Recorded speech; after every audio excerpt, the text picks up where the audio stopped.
free signal. Ku danna subscribing sannan ku danna alamar ƙararrawa. Mungode, thank you.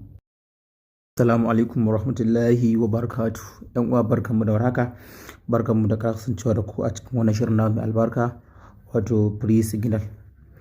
Kafin mu kai gaba da signal, idan wannan shine farkon zuwan ka wannan channel mai albarka, ka daure ka danna mana subscribing sannan ka danna alamar ƙararrawa.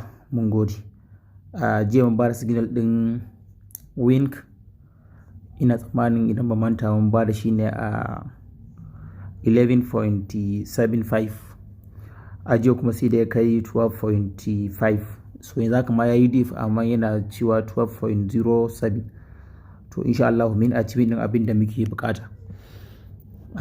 Yau signal din mu ta yau ita ce feeder.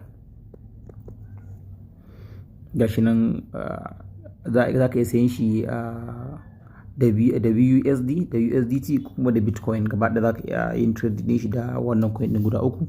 Sai mu ɗauki BUSD kenan.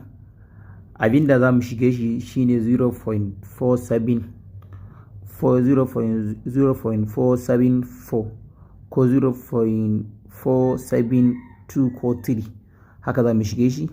Ya danganta da yadda kai za ka yi ɗaukar risk ɗin, ko 0.47 ko 0.48. It's not financial advice. Za mu shige shi 0.474. Target ɗinmu shi ne 0.5, 0.55, 0.665 insha Allah. Akwai wani analysis din insha Allah zai achieve din 0.5 insha Allah. Allah ya taimake mu.